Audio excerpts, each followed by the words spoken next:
तो आपको 1 महीना यूज करने की भी जरूरत नहीं, आपको नेक्स्ट मॉर्निंग ही पता चले। 3 दिन में मार्क्स फेड और 5 दिन में ग्लो। इतना अच्छा है कि मन कर रहा है इसे पी जाओ, बट ऑब्वियसली मेरी स्किन के लिए बनाया है। 3 दिन में मेरे एक्ने फेड होने लगे। एसिड है 5 दिन में मेरी स्किन ब्राइटन हो गई। और न्यू टेक्नोलॉजी वाला सीरम ही रियल गेम चेंजर है। कमेंट में सीरम लिख देना लिंक के लिए। आप एक काम करना, अपनी वाइफ को बोलना मेरी वीडियो के नीचे ना कमेंट कर देंगे लिंक, मैं उनको डीएम में सेंड। जो पिंपल्स जाने के बाद डार्क स्पॉट्स रह जाते हैं ना, इससे घटिया और वाहियात चीजें अच्छी लगती है।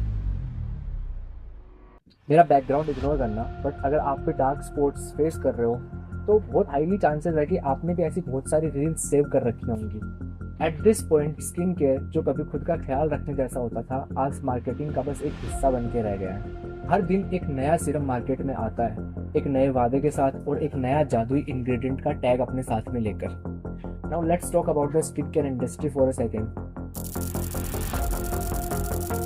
अब जब भी कोई ब्रांड अपना नया सीरम लॉन्च करता है तो उनके पास 2 ऑप्शंस होते हैं। ऑप्शन 1, वो इंग्रेडिएंट्स को क्लिनिकली प्रूवन क्वांटिटी में यूज करे, यानी उतनी मात्रा में जो रियल स्किन पर टेस्टेड हो कि इतनी क्वांटिटी अगर आप अपने सीरम में डालते हो, 30 ml का बनाया उसमें, लाइक वो तो क्वांटिटी होती है, परसेंटेज बेसिस पे होता है। जो क्लिनिकली प्रूवन होते हैं, रियल स्किन पे वो टेस्टेड होते हैं। अब ऑब्वियसली इसमें खर्चा ज़्यादा आता है, एक्सपर्टीज चाहिए होती है, तो ये तरीका काफ़ी महंगा होता है और इसकी मैन्युफैक्चरिंग कॉस्ट बहुत ऊपर पहुंच जाती है। अब आता है ऑप्शन नंबर 2, वो वही इंग्रेडिएंट्स यूज करे जो मार्केट में ट्रेंडिंग चल रहे हो, फॉर एग्जांपल नियासिनामाइड। अब इससे मेरा बिल्कुल भी ये मतलब नहीं है कि नियासिनामाइड या फिर कोई भी और इंग्रेडिएंट काम नहीं करता। मेरा कहने का मतलब सिंपली इतना सा है कि इंग्रेडिएंट्स वो इतनी कम क्वांटिटी में होते हैं कि वो बॉक्स और लेबल पर लिखे जा सके। इसमें ब्रांड्स को मैन्युफैक्चरिंग कॉस्ट क्या आई? बहुत कम। प्रॉफिट मार्जिन क्या हुए? बहुत ज्यादा। और मार्केटिंग के लिए बजट कितना निकला? बहुत ही ज्यादा। और रियलिटी यही है कि मास मार्केट में मैक्सिमम ब्रांड्स स्ट्रेटेजी नंबर 2 या फिर ऑप्शन नंबर 2 कह लो, वही फॉलो करते हैं। वो इसे बड़े बड़े लेटर्स में चिल्ला चिल्ला के बोलेंगे कि हमारे सीरम में नियासिनामाइड है, लेकिन होगा क्या? या तो वो 2% होगा। अगर 2% भी नहीं हुआ, फॉर एग्जांपल अगर वो 5% भी हुआ, तो भी वो उसमें कुछ ऐसे इंग्रेडिएंट्स मिक्स कर देंगे जो उसको नल एंड वॉइड कर देगा। नियासिनामाइड उसमें हो या ना हो, कोई फर्क ही नहीं पड़ेगा। अब इसके पीछे मल्टीपल रीजंस होते हैं। वीडियो ज्यादा लंबी ना हो इसके लिए मैं सिर्फ एक एग्जांपल बताता हूँ यहाँ पे। Most of the people serum को जज करते हैं उनके सेंसरी फील के हिसाब से। वो फटाक से सीरम को निकालते हैं, हाथ पे रब करते हैं, उनको चाहिए होता है सेंसरी फील। अब कस्टमर्स को चाहिए होता है एक ऐसा सीरम जो ट्रांसपेरेंट हो, जो लगाए तो सिल्की सिल्की फील हो, उसमें से अच्छी अच्छी खुशबू आए और वो स्किन में फटाफट अब्जॉर्ब हो जाए। अब सीरम को ऐसा बनाना है तो ब्रांड्स उसमें cheap silicones, heavy emulsifiers, thickeners और आर्टिफिशियल फ्रेग्रेंसेस मिलाते हैं। अब यही सब चीजें मिलके स्किन पर एक माइक्रोस्कोपिक लेवल पे ना एक लेयर बना देते हैं। और ये लेयर है ना नियासिनामाइड के लिए एक बैरियर बन जाता है, सिंथेटिक बैरियर बना है जो हमने खुद ने ही बनाया है सीरम में डाल के। अब जो नियासिनामाइड स्किन के अंदर जाना चाहिए था, वहां पे उसको सीबम प्रोडक्शन है उसको कंट्रोल करना चाहिए था, वही वहां पे अटक के रह गया। वो वहां तक पहुंच ही नहीं पाया जहां पे उसे होना चाहिए था। और आपको लगता है कि प्रॉब्लम आपकी स्किन में है, नहीं, प्रॉब्लम आपकी स्किन में नहीं, उस सीरम में है। अब रियलिटी यही है कि उस सीरम को आपकी स्किन फिक्स करने के लिए कभी बनाया ही नहीं गया था। उसे उस तरीके से मार्केट और डिजाइन करा गया था कि वो आपकी प्रॉब्लम्स को फिक्स करने जैसा दिखे। ओके, ठीक है। तो इससे पहले हम बात करें कि कौन से इंग्रेडिएंट्स जो हैं वो काम करते हैं और कौन से सिर्फ मार्केटिंग के लिए यूज़ होते हैं। आप ऐसे समझो कि डार्क स्पॉट बनता कैसे है, क्योंकि अगर आपने रूट लेवल पे समझ लिया तो फिर कोई भी ब्रांड ना आपको लेबल दिखा के पागल नहीं बना पाएगा। अब आपको पता होगा हमारी स्किन जो होती है वो सेल्स से बनती है। अब कुछ सेल्स होते हैं जिनका नाम होता है मेलेनोसाइट्स। मेलेनोसाइट्स का काम यही होता है, वो मेलानिन प्रोड्यूस करते हैं। मेलानिन क्या करता है? मेलानिन हमारी स्किन को, मेलानिन बेसिकली एक पिगमेंट होता है जो हमारी स्किन को कलर प्रोवाइड करता है। अब मेलानिन सिर्फ कलर प्रोवाइड करने का काम नहीं करता, मेलानिन स्किन का एक नेचुरल प्रोटेक्टर भी होता है जब भी कभी स्किन डैमेज होती है। अब डैमेज कैसे कैसे हो सकती है? जैसे सन से यूवी रेज आई तो यूवी एक्सपोजर हो गया, उससे डैमेज होगी। इन्फ्लेमेशन हुआ, उससे डैमेज होगी। आपको एक्ने हो रखा है, आपने एक्ने पिक कर लिया, जैसे मतलब फुंसी हो रखी है टाइप ऑफ, आपने फोड़ ली, वो वहाँ से स्किन मतलब ट्रिगर होगी, वो डैमेज होगी। तो मेलेनोसाइट होता है ना, वो एक्टिव होता है, मेलानिन ज़्यादा सीक्रेट होता है, डिफेंस मैकेनिज्म ऑन हो जाता है बॉडी का, तो मेलानिन जो होता है ना वो ज़्यादा सीक्रेट होता है। और जब यही मेलानिन एक जगह पे इकट्ठा हो जाता है तो वहाँ पे डार्क स्पॉट बन जाता है। इतना सही है। अब ये मैंने आपको ना मोटा मोटा बताया कि डार्क स्पॉट कैसे बनता है, ये पूरी एक प्रोसेस होती है। तो आगे वाला पार्ट थोड़ा सा साइंटिफिक होने वाला है, 2-3 चीज़ें बताऊंगा, 2-3 नाम बताऊंगा, वो आप समझना। तो आगे की जो प्रोसेस है ना उसको आप और डीपली समझ पाओगे। अब डार्क स्पॉट बनने की पूरी प्रोसेस समझो आप। स्किन में डैमेज हुआ और मेलानोसाइट है वो एक्टिव हुआ। अब उस टाइम पे टायरोसिनेज नाम का एंजाइम है वो एक्टिव होता है। टायरोसिनेज टायरोसिन को मेलानिन में कन्वर्ट करता है। मेलानिन स्किन की सेल्स में ट्रांसफर होता है, एक जगह इकट्ठा होता है, डार्क स्पॉट बन गया। अब ये डार्क स्पॉट बनने की एक पूरी साइकिल है और यहीं पे ना most of the brands fail कर जाते हैं क्योंकि वो फोकस करते हैं सिर्फ एक स्टेप पे। बट एक्चुअली ना इसका एक ही सॉल्यूशन है, अलग अलग इंग्रेडिएंट्स और अलग अलग स्टेप पे वो काम करें। जेन्युइनली ये वीडियो एक प्रोडक्ट प्रमोशन कम है और एजुकेशनल वीडियो ज़्यादा है, तो काइंडली ना इसको उसी हिसाब से ट्रीट करना है। ये मत करने लगना कि आके हर की तरह वही कर दिया। मैं कोई फोर्स नहीं कर रहा, ये एजुकेशनल वीडियो है। अभी समझना आगे के इंग्रेडिएंट्स जो मैं बताऊँ। पहला इंग्रेडिएंट मैं बताऊँगा ना, मोस्ट प्रोबेबली मैं बेट कर सकता हूँ आप में से 90% लोग उसको जानते ही नहीं होंगे, आपने कभी किसी प्रोडक्ट में वो देखा ही नहीं होगा। पहला इंग्रेडिएंट जो हमने यूज़ किया है वो है 4-ब्यूटिल रिसोर्सिनोल। अब ये इंग्रेडिएंट काफ़ी महंगा होता है और ये टिपिकली 20 to 24 टाइम्स ज़्यादा इफेक्टिव होता है कोजिक एसिड से। किसमें? मेलानिन बनने की प्रोसेस को स्लो डाउन करने। ये दो काम करता है, टायरोसिनेज को डायरेक्टली डिस्टर्ब कर और मेलानिन ट्रांसफर पे रोक लगाता है। इवन 0.1% कंसेंट्रेशन पे भी ना इसने अच्छे खासे रिजल्ट्स दिखाए हैं और हमने ये 0.3% पे यूज़ किया है। Now second, tranexamic acid.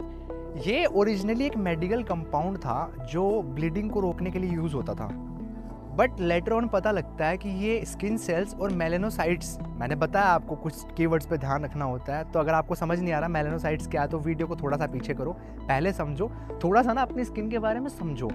तो बेसिकली ये ना स्किन सेल्स और मेलानोसाइट्स हैं, उनके बीच में ही एक रुकावट पैदा कर देता है। तो अगर मेलानोसाइट से मेलानिन प्रोड्यूस ही नहीं होगा तो वो आगे आएगा कैसे? इसको ना आप एक एग्जांपल के थ्रू समझो।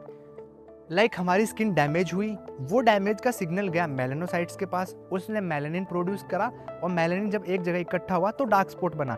बट ये ना यहाँ पे जब स्किन सेल्स डैमेज होती है ना तो एक जो सिग्नल जाता है मेलानोसाइट के पास मेलानिन प्रोड्यूस करने के लिए, वो वहीं पे बैरियर बन जाता है। तो जब सिग्नल ही नहीं गया तो मेलानोसाइट एक्टिव नहीं हुआ, जब वो एक्टिव नहीं हुआ तो मेलानिन फॉर्म ही नहीं हुआ। अब आप ये समझो कि अगर ये 2% से नीचे है किसी भी प्रोडक्ट पे तो वो बेसिकली सिर्फ मार्केटिंग और उस प्रोडक्ट के डिब्बे पे लिखने के लिए। हमने इसको अपनी फॉर्मुलेशन में 3% रखा है। नेक्स्ट इंग्रेडिएंट जो है वो है अल्फा आर्बुटिन। अब आपने आर्बुटिन ज़रूर देखा होगा कहीं ना कहीं, बट कभी आपने नोटिस किया आर्बुटिन और अल्फा आर्बुटिन ये दोनों चीज़ें ना बहुत डिफरेंट है। अल्फा आर्बुटिन एक ज़्यादा स्टेबलाइज्ड और मोर बायो अवेलेबल फॉर्म है। ये भी टायरोसिनेज को कंट्रोल करके मेलानिन बनने से रोकता है, बट ये ना कोजिक एसिड की तरह इरिटेशन कोज नहीं करता। अब बहुत सारे ब्रांड्स इस चीज़ का फ़ायदा उठाते हैं, वो ओनली आर्बुटिन मेंशन कर देते हैं अपने पैकेट पे, आपको कभी पता भी नहीं लग पाता कि उसमें कौन सा आर्बुटिन यूज़ हुआ है। अब आप ये समझो कि अगर पैकेट पे सिर्फ आर्बुटिन मेंशन्ड है और उसका कोई परसेंटेज मेंशन्ड नहीं है तो वो कोई काम का नहीं है। बेसिकली वो इतनी लो क्वांटिटी में होगा कि वो होना और ना होना कोई फ़र्क नहीं पड़ेगा उससे। हमने अपनी फॉर्मुलेशन में इसको 2% यूज़ करा है। Now niacinamide. नियासिनमाइड एक ऐसा इंग्रेडिएंट है जो आपको हर प्रोडक्ट पे दिख जाएगा, बट वो कितनी क्वांटिटी में यूज़ हुआ है वो मैटर करता है। चीप सीरम्स होते हैं वो इसको 2% दिखा के खूब सेल करते हैं, बट हमने ना इसको 5% पे यूज़ किया है। अब वो 10% नियासिनमाइड वाला जो मार्केट ट्रेंड चल रहा है उसका क्या?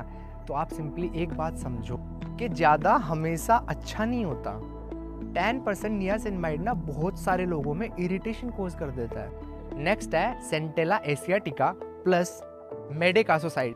ये दोनों आप सिंपली इतना समझो कि एंटी इन्फ्लेमेटरी के पावर हाउसेस होते हैं।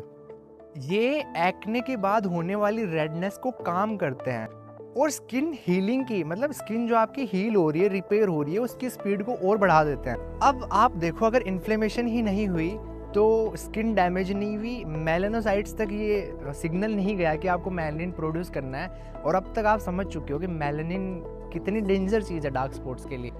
नाउ अब ये कितना परसेंट हमने यूज़ किया है, अगर मैं हर इंग्रेडिएंट आपको बताते गया तो ये पूरा फॉर्मूला ही पता लग जाएगा।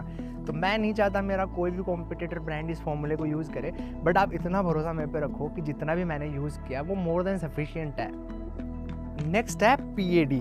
अब एजेलिक एसिड इतना फेमस है तो हमने वो क्यों नहीं यूज़ किया?